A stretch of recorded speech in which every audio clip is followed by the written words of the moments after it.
নমস্কাৰ, মই মল্লিকা আজি আপোনালোকৰ মাজলৈ মধ্যমা সম্পৰ্কে আলোচনা কৰিবলৈ আগবাঢ়িছোঁ।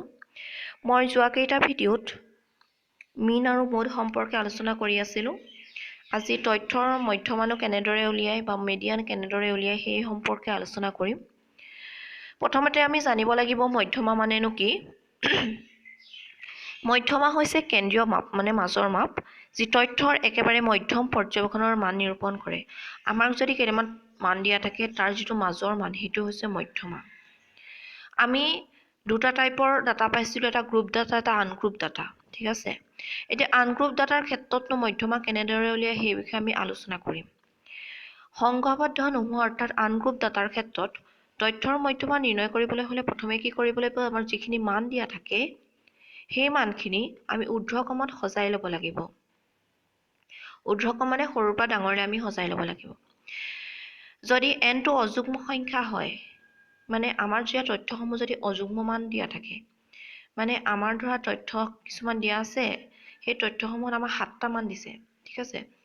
7টা মান দিলে 7টো অযুগ্ম সংখ্যা, যিবোৰ সংখ্যা 2ৰে বিভাজ্য নহয় সেইবোৰ হৈছে অযুগ্ম সংখ্যা, মানে 5, 7, 9, 11, 13 এইখিনি হৈছে অযুগ্ম সংখ্যা। যদি আমাক তথ্য দিয়া আছে 9টা, তেতিয়াহ'লে nটো হ'ব অযুগ্ম সংখ্যা। যদি দিয়া আছে 7টা, nটো হ'ব অযুগ্ম সংখ্যা। এতিয়া এই অযুগ্ম সংখ্যাৰ ক্ষেত্ৰত মধ্যমা কেনেদৰে উলিয়াই, n+1 ডিভাইড বাই 2 তম পৰ্যবেক্ষণ মান, মানে n+1 এইটো nৰ লগত 1 যোগ কৰি 2ৰে হৰণ কৰি যিটো মান পাম সেইটো হৈছে সেই টাৰ্মটোহে হ'ব আমাৰ মধ্যমা। এটা উদাহৰণৰ সহায়ত আমি বুজিব পাৰিম। তথ্যসমূহ দিয়া আছে 2, 7, 1, 5, 8, 11, 12 এইখিনি আমি ঊৰ্ধ্বক্ৰমত সজালো। প্ৰথমে আহিলে 1, তাৰপিছত আহিলে 2, তাৰপিছত 5 আহিব, 7 আহিব, 8, 11, 12 ইয়াত কেইটা টাৰ্ম আছে চাওঁ, 1, 2, 3, 4, 5, 6, 7টা, মানে n আছে 7, হয়নে। যিহেতু 7টো অযুগ্ম সংখ্যা, অযুগ্ম সংখ্যাৰ মধ্যমা কেনেকৈ উলিয়াই, n+1 ডিভাইড বাই 2, মানে 7 যোগ 1 ডিভাইড বাই 2 হ'লে, মানে 7 কে 8, 8ক 2ৰে হৰণ কৰিলে হ'ব 4। আমাৰ 4টো মধ্যমা নহয়, কিন্তু 4তম মানটোহে মধ্যমা। ইয়াত 4th টাৰ্মটো কি আছে, 1, 2, 3, 4, 4 নম্বৰত কি আছে, 7 আছে। 4 নম্বৰ ভেলুটো 7, হয়নে। 4th টাৰ্মটো আছে 7, গতিকে আমাৰ মধ্যমা হ'ব 7। বুজিছে, n+1 ডিভাইড বাই 2 কৰিলে যিটো মান ওলাব সেইটো হৈছে টাৰ্মহে, সেইটোৱে মধ্যমা নহয়, সেই টাৰ্মটো মানটো হৈছে মধ্যমা, ঠিক আছে। এতিয়া দ্বিতীয় এটা উদাহৰণ চাওঁ। যদি n যদি যুগ্ম সংখ্যা হয় তেতিয়া কি কৰিম। আমাক ধৰা 10টা ভেলু দিয়া, 10টা সংখ্যা দিয়া আছে, তাৰ মধ্যমা উলিয়াব লাগে। এতিয়া 10টো যুগ্ম সংখ্যা, যুগ্ম সংখ্যাৰ ক্ষেত্ৰত মধ্যমা কেনেদৰে উলিয়াই, সূত্ৰটো হৈছে n ডিভাইড বাই 2 এইটো কৰিলে যিটো টাৰ্ম পাম যোগ n/2 + 1 সেই টাৰ্মটোৰ দুইটাৰ যোগফলৰ গড় মানটো, মানে n/2 কৰিলোঁ প্লাছ n/2 + 1 সেই দুইটা মান যোগ কৰি 2ৰে হৰণ কৰিলে যিটো পাম সেইটোৱে হ'ব যুগ্ম সংখ্যাৰ মধ্যমা। এটা উদাহৰণ ল'লে আপোনালোকে ভালদৰে বুজি পাব। আমাক কেইটামান তথ্য দিয়া আছে, সেই তথ্যসমূহ আমি চাই লওঁ কি দিয়া আছে। তথ্যসমূহ হৈছে 2, 7, 1, 5, 8, 11, 12, 15। আমি ঊৰ্ধ্বক্ৰমত প্ৰথমে সজাই ল'লোঁ, 1, 2, 5, 7, 8, 11, 12, 15, মানে ঊৰ্ধ্বক্ৰমত মানে সৰুৰ পৰা ডাঙৰলৈ সজাই ল'লোঁ। ইয়াত কেইটা সংখ্যা আছে আমি হিচাপ কৰিম, 1, 2, 3, 4, 5, 6, 7, 8টা, 8 আছে, মানে n আছে 8, n যিহেতু সংখ্যাৰ মানটো যিটো এটা আছে 8টা, 8টো হৈছে যুগ্ম সংখ্যা। এতিয়া মধ্যমা হ'ব n/2 + n/2 + 1 ডিভাইড বাই 2, n মানে হৈছে 8, 8/2, 8/2 হৈছে 4th টাৰ্মটো, প্লাছ 8/2 4 যোগ 1, মানে 4 নম্বৰ টাৰ্ম আৰু 5 নম্বৰ টাৰ্ম, হয়নে। 4 নম্বৰত কি আছে আমি চাব লাগিব, 1, 2, 3, 4, 4 নম্বৰত আছে 7, 5 নম্বৰত আছে 8, হয়নে।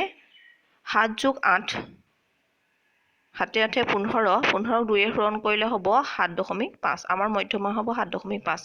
এইটো মন কৰিব যে 4th টাৰ্ম যোগ 5th টাৰ্ম, হয়নে। 4th টাৰ্মটো 5th টাৰ্ম মানে 4য়ে 5য়ে 9 কৰিলে নহ'ব, 4 নম্বৰ মানটো চাই ল'ব লাগিব আৰু 5 নম্বৰ মানটো চাই ল'ব লাগিব, দুইটা মান যোগ কৰি 2ৰে হৰণ কৰিব লাগিব। এনেদৰে আমি কি কৰিম, যুগ্ম সংখ্যা থাকিলে মধ্যমা উলিয়াব পাৰিম। আৰু দুটামান উদাহৰণ চাই লওঁ। ইয়াত দিয়া আছে তলৰ তথ্যসমূহৰ মধ্যমা উলিওৱা। আমি প্ৰথমে চাই ল'ব লাগিব যুগ্ম সংখ্যা দিয়া আছে নে অযুগ্ম মান দিয়া আছে। আমি ঊৰ্ধ্বক্ৰমত সজাই ল'লো 1 2 7 11 12 14 15 9। কেইটা সংখ্যা আছে হিচাপ কৰোঁ 1 2 3 4 5 6 7 8টা। 8টো যুগ্ম সংখ্যা, গতিকে আমি সূত্ৰটো পাতো n/2 + n/2 + 1 / 2।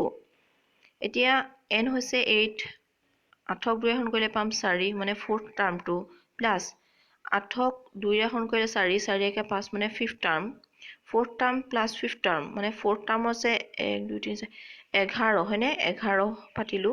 5 নম্বৰত আছে 12 12 পাতিলো। 11 বাৰে কৰিলে হ'ব 23, যোগ কৰিলে 23ক 2 হৰণ কৰিলো, আমি 2 হৰণ কৰি পালো 11.5, গতিকে মধ্যমা হ'ব 11.5।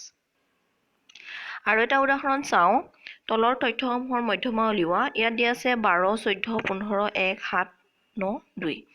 আমি ঊৰ্ধ্বক্ৰমত সজাই ল'লো 1 2 7 9 12 14 15। এতিয়া চাব লাগিব ইয়াত কেইটা সংখ্যা আছে, 1 2 3 4 5 6 7টা। 7টো হৈছে অযুগ্ম সংখ্যা, গতিকে সূত্ৰটো হ'ব n+1 / 2। n+1 মানে 7 একে 8, 8ক 2 এখন কৰিলে 4, 4th টাৰ্মটো হয়নে। 4 নম্বৰ টাৰ্ম কি আছে 1 2 3 4 9 আছে, 9টো হ'ব মধ্যমা। আমি তেনেদৰে সূত্ৰ নকৰি আৰু এটা নিয়মে চাব পাৰোঁ। আমি কি কৰিম, সংখ্যাসমূহক মাজৰ মানটো ল'ম। এইফালে আছে 3টা, এইফালেও আছে 3টা হয়নে, দুই চাইডে সমান সমান মান আছে, মাজৰ সংখ্যাটো কি আছে 9, গতিকে মধ্যমা হ'ব 9। কিন্তু বহুতখিনি যেতিয়া সংখ্যা থাকিব তেতিয়া এনেদৰে আমি চাই পানি মধ্যমাটো উলিয়াব নোৱাৰোঁ, তাত সূত্ৰটো প্ৰয়োগ কৰিব লাগিব। আজি আমি সংঘবদ্ধ নোহোৱা অৰ্থাৎ আনগ্ৰুপ ডাটাৰ ক্ষেত্ৰত মধ্যমা কেনেদৰে উলিয়াই সেই বিষয়ে আলোচনা কৰিলোঁ। মই ইয়াৰ পিছৰ ভিডিঅ'ত কি কৰিম, সংঘবদ্ধ হোৱা গ্ৰুপ ডাটাৰ ক্ষেত্ৰত মধ্যমা কেনেদৰে উলিয়াই সেই বিষয়ে আলোচনা কৰিম। আপোনালোকৰ এই চিলেবাছটো ক্লাছ 10, 9 আৰু হায়াৰ ছেকেণ্ডেৰী টেটৰ ক্ষেত্ৰত প্ৰয়োজনীয় হ'ব। গতিকে মোৰ ভিডিঅ'খিনি ভাল লাগিলে আপোনালোকে লাইক কৰিব আৰু পাৰিলে বন্ধুবৰ্গৰ মাজত শ্বেয়াৰ কৰিব। ধন্যবাদ।